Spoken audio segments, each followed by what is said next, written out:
Знаеш ли, че тревожността не винаги е твоя? Понякога просто поемаш енергията на околните, чужди страхове, напрежение, мисли.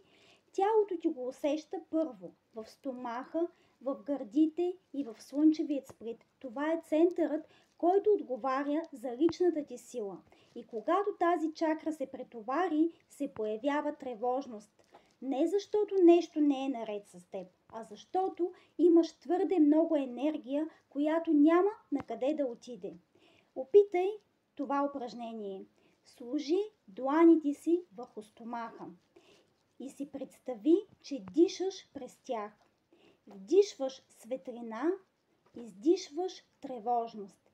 След това си представи, че от дланите ти надолу към земята тече поток светлина, който отнася излишното напрежение.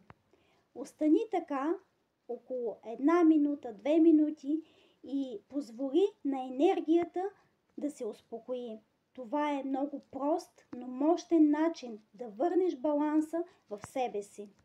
Ако и ти искаш да се научиш как да освобождаваш тревожността на енергийно ниво и да се свържеш отново с вътрешният си център, напиши ми курс в коментарите и ще ти споделя повече за програмата "Победи тревожността, паникатаките и стреса".